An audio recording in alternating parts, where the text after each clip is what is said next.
My father scoffed. Your graduation wasn't worth celebrating. Then called me to demand I co-sign a loan for my brother's mountain of debt. I pulled up my father's old texts and said, "Funny how my failures suddenly became your emergency fund." I almost laughed the first time my dad asked me to co-sign a loan for my brother, because 3 days earlier he had told me my college graduation was not worth celebrating. I was standing in my parents' kitchen when he said it. I had driven over after work because my mom had asked me to stop by and help her clean up the house after the small graduation dinner they had reluctantly agreed to host. It was not really a graduation party. It was more like a family meal that happened to include a grocery store cake with my name written across the top in blue icing. There were 6 of us at the table. My parents, me, my younger brother Evan, my aunt, and my grandmother. I had spent 4 years working full-time while taking classes at night and on weekends. It had taken me 5 years in total because I had dropped a few classes when money got tight and picked them back up later. I was not the first person in my family to go to college. I was just the first one to finish. I had expected my dad to be proud. I did not expect a parade. I did not expect some emotional speech. I knew my family was not really like that. My dad showed affection by fixing things around the house and complaining about the price of lumber. My mom showed affection by sending me home with leftovers. That was enough for me. At least I thought it was.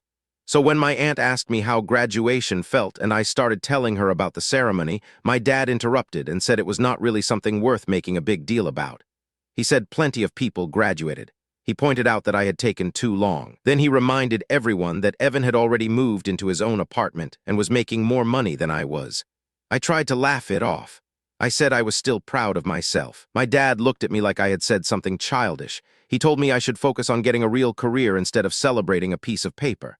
I remember staring at the slice of cake in front of me and suddenly not being hungry anymore. Nobody said anything for a few seconds. My mom kept clearing plates that were not empty. My aunt changed the subject. Evan looked down at his phone. I finished dinner, thanked my grandmother for coming, and drove home. On the way back, I told myself I was being too sensitive. That was something I had gotten very good at doing. Whenever my dad hurt my feelings, I found a way to make it my fault. I told myself he had a blunt personality. I told myself he was trying to motivate me. I told myself he probably thought celebrating too much would make me complacent. I had 100 explanations ready because I had spent most of my life defending him to myself. Then, 3 days later, he called me at 7:14 on a Tuesday morning. I was sitting in my car outside my office with a breakfast sandwich in one hand and my phone in the other. I almost ignored the call because I was already running late.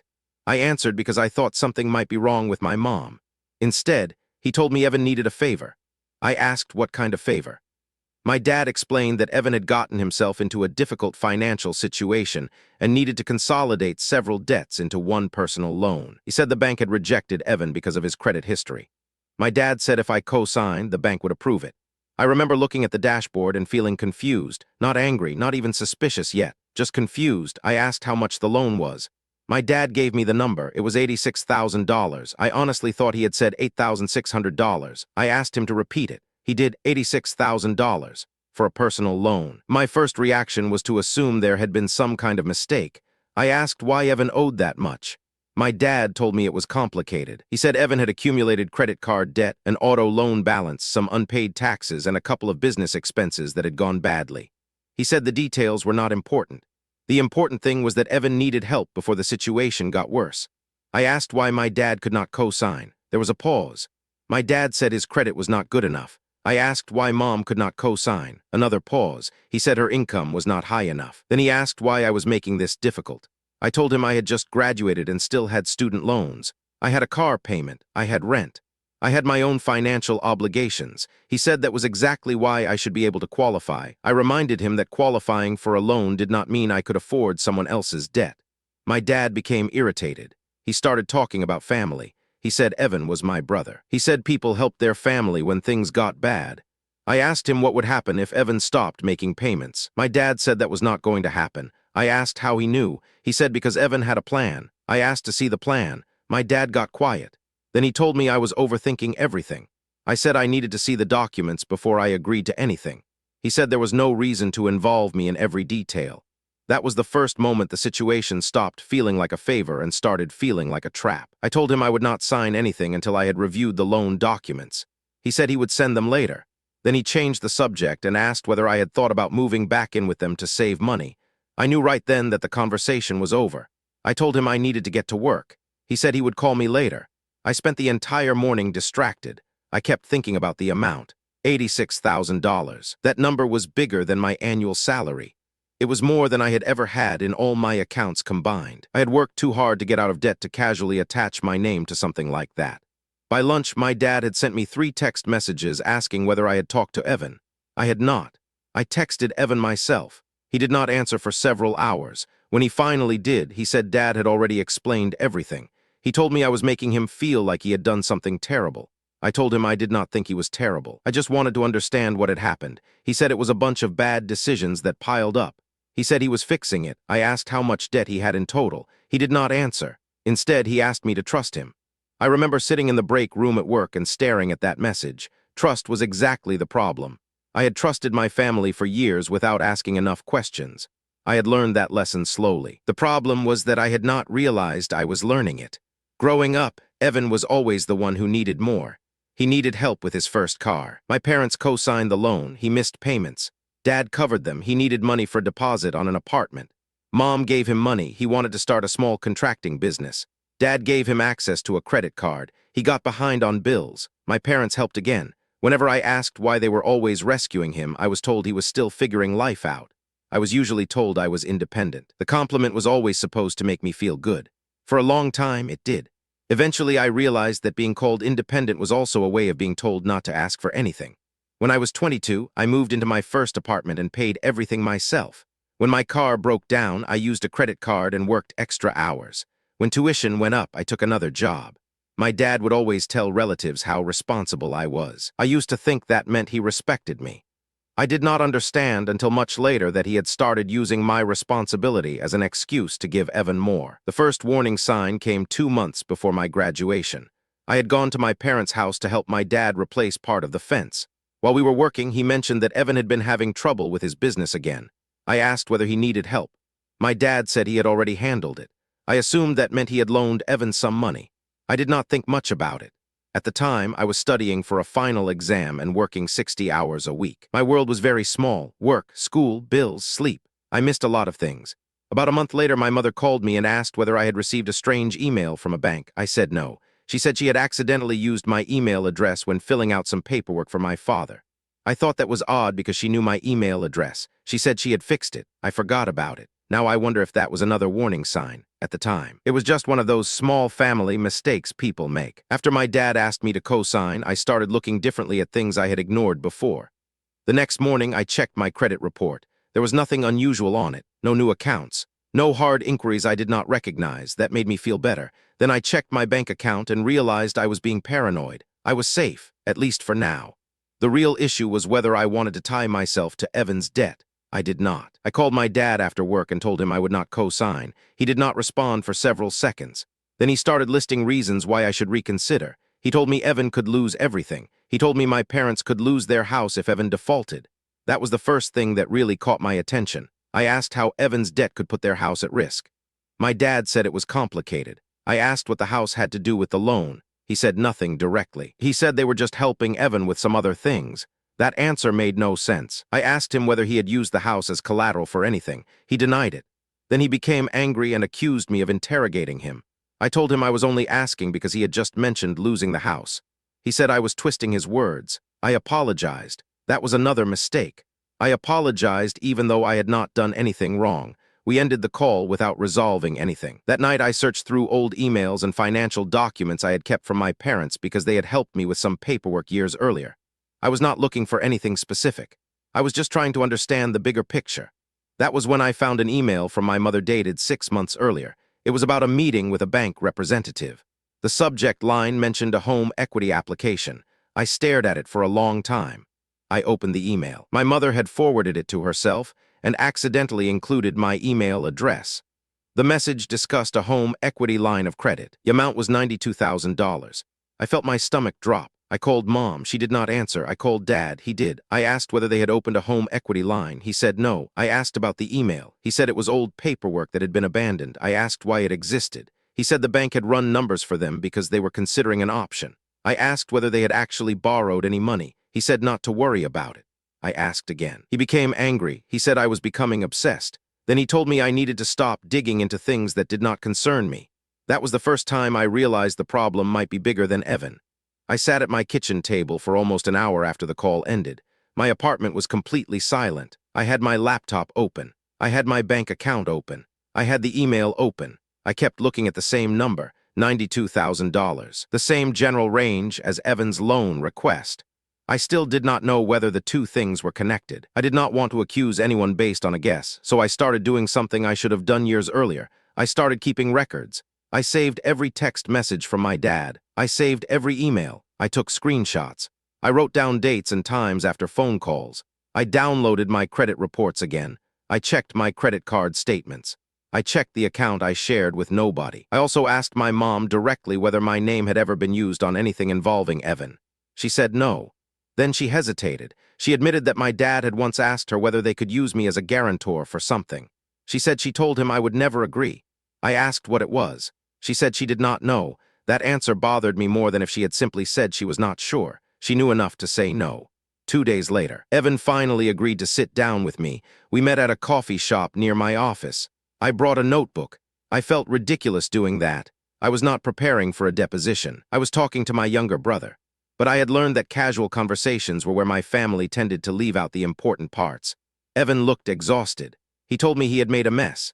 He said the business had lost money. He had used personal credit cards to cover expenses. Then he had taken out an auto loan he could barely afford. He had gotten behind on taxes. He had borrowed from my parents. He had also borrowed from 2 friends. When I asked how much he owed my parents, he would not give me a number.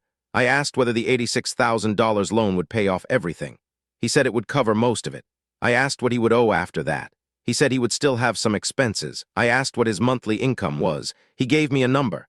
It sounded reasonable until I compared it with his apartment, vehicle, insurance, and existing payments. It did not work. I told him that.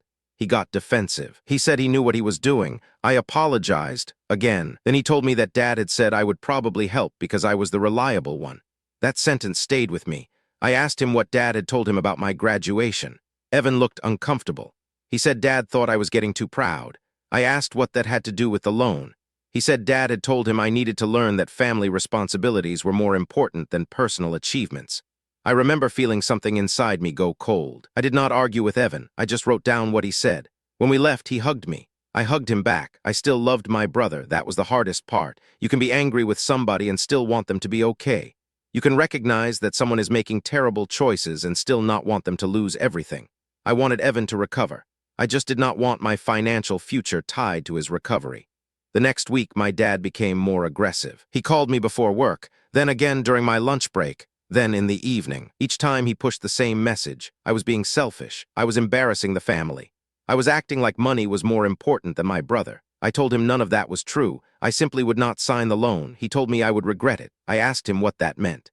He said I would understand when I had children. I told him that did not answer my question. He ended the call. An hour later, he sent me an old message from several years earlier. It was a text I had forgotten he sent. It said he was proud of me for paying my own way. He told me I was the one child he never had to worry about. I stared at it. Then another message came. It was from around the same period. He said he knew I would never be like Evan. At the time, I had thought those texts were compliments. Now I understood what they really meant. My father had built a story about me. I was the responsible son. I could handle things. I did not need help. Evan was the one who needed support. So whenever Evan made another mistake, the family leaned on the version of me they had created.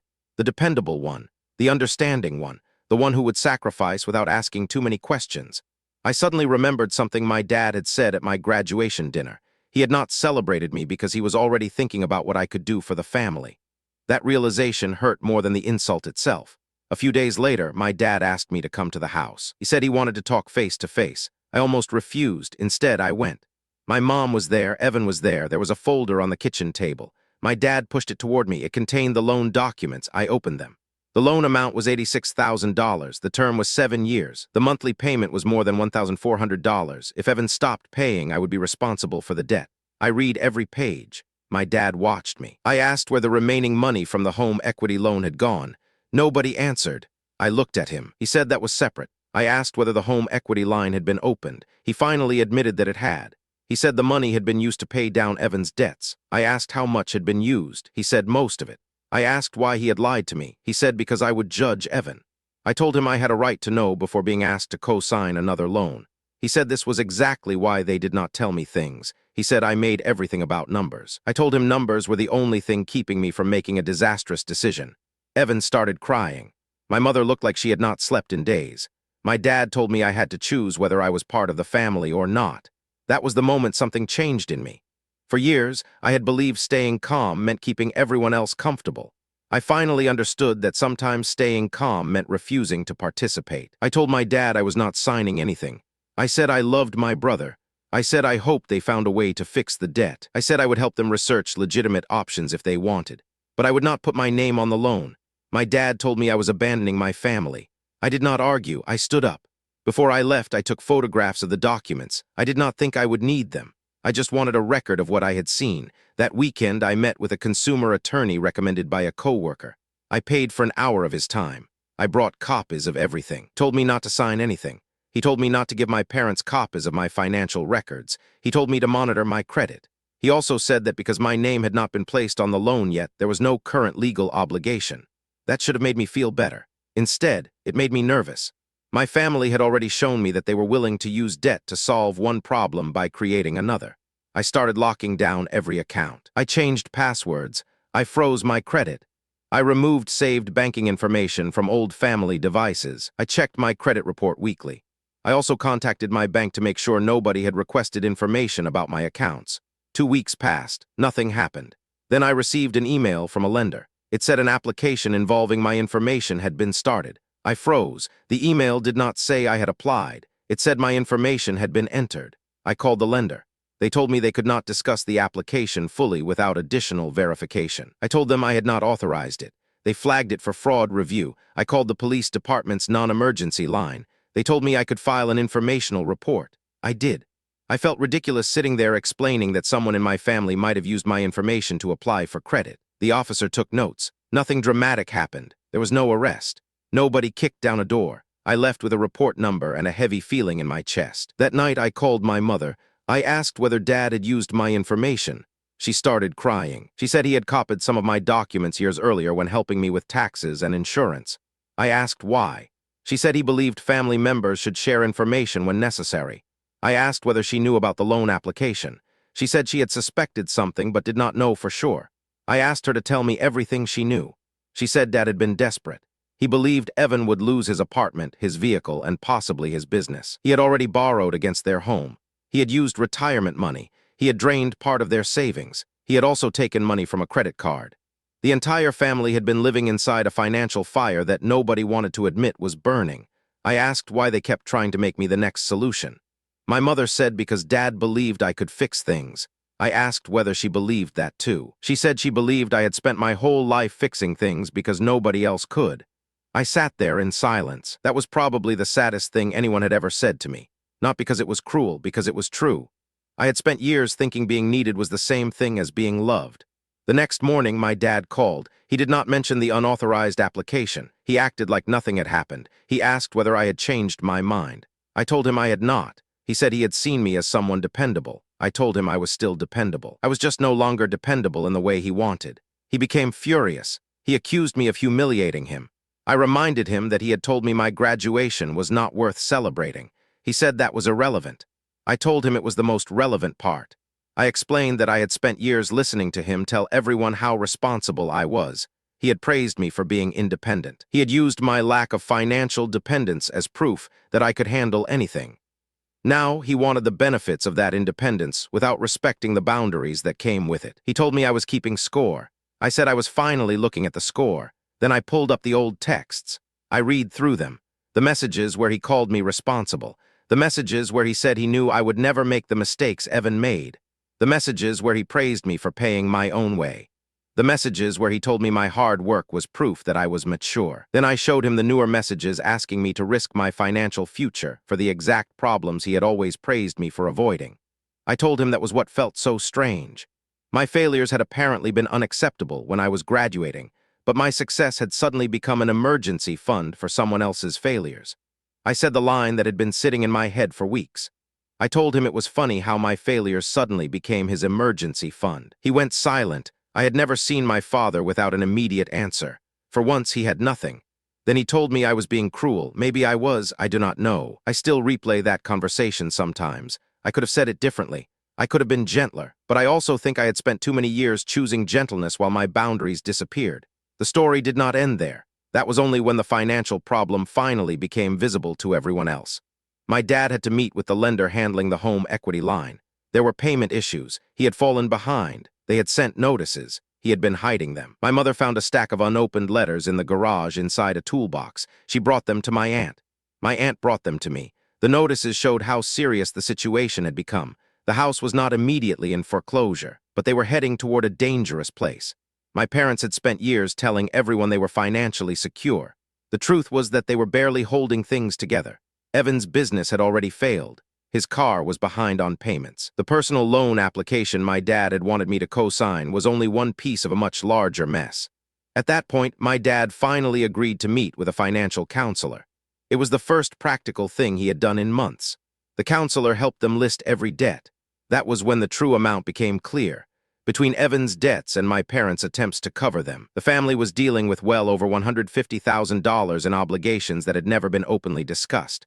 I remember seeing the numbers on a printed worksheet. It was ugly. There was no dramatic revelation, no villain confession, just numbers in neat little boxes: credit cards, auto loans, home equity, medical bills, business expenses, late fees, taxes, insurance.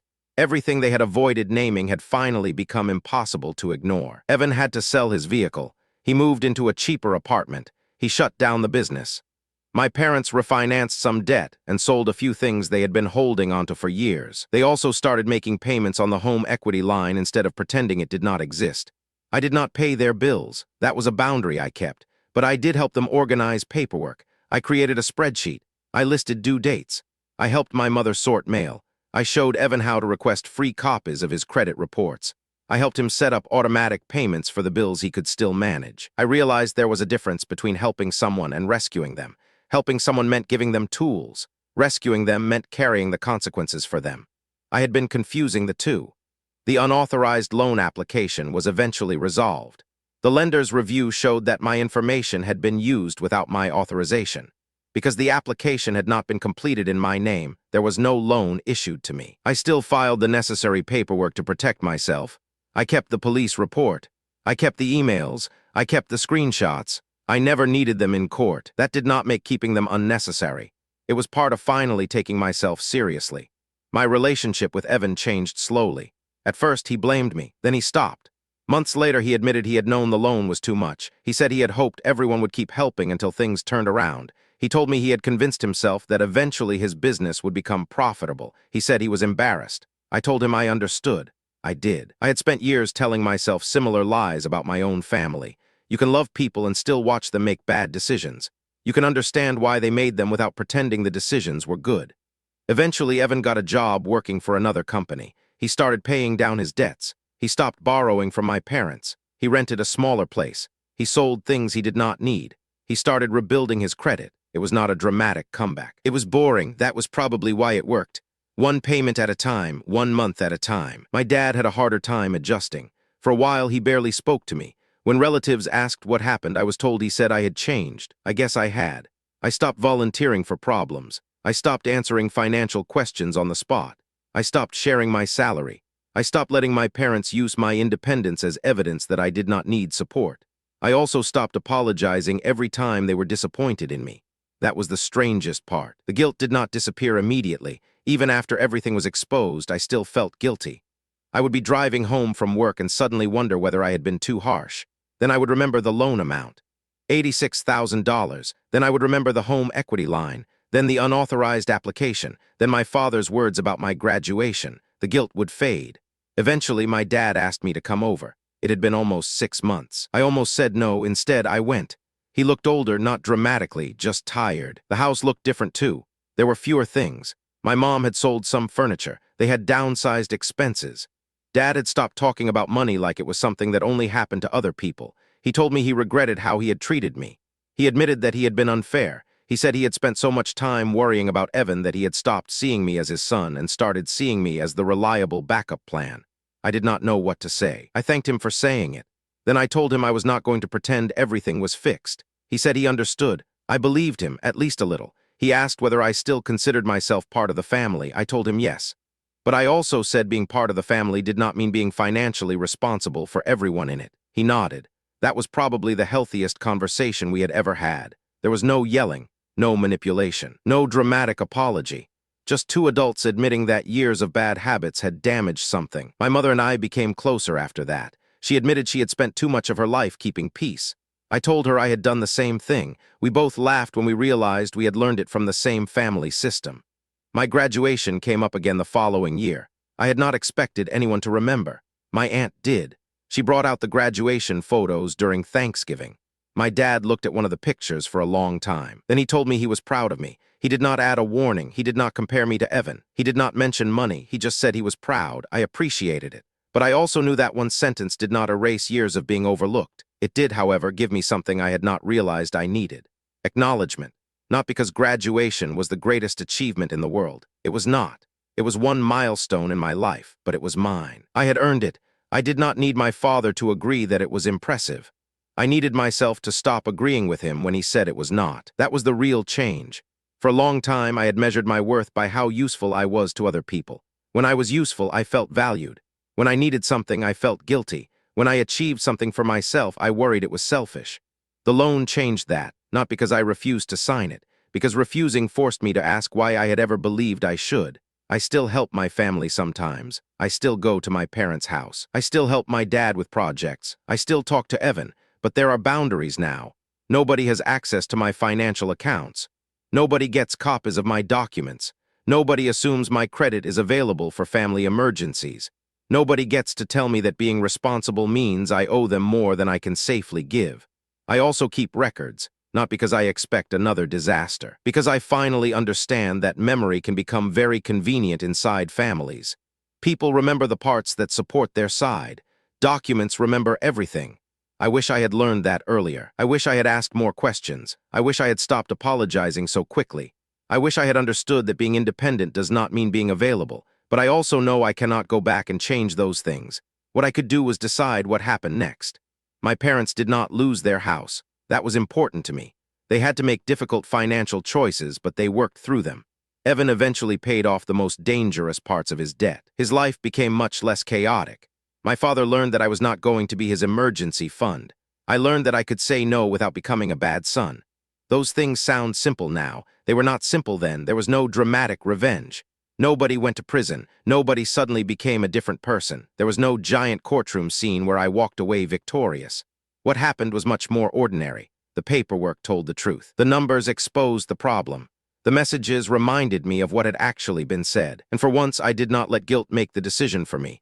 I still think about that graduation dinner sometimes. I think about the cake. I think about my grandmother smiling at me.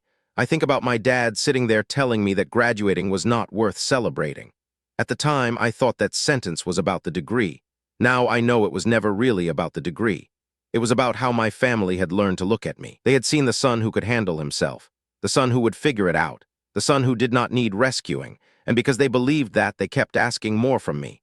The irony was that the one time I finally refused to handle something for them, everyone started seeing the situation clearly. I did not save my family. I did not destroy it either.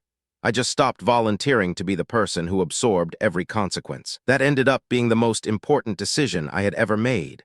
My father once told me my graduation was not worth celebrating. I used to think he had taken something away from me with that comment. He did not. I graduated anyway. I built my career anyway. I paid my own bills anyway. And when the biggest financial crisis my family had ever faced landed in my lap, I did not run away from them. I simply refused to let their crisis become my debt. Looking back, that was probably the first time I understood the difference between being a good son and being an easy target. I still love my family. I just do not confuse love with signing whatever someone puts in front of me anymore. And honestly, that graduation was worth celebrating after all.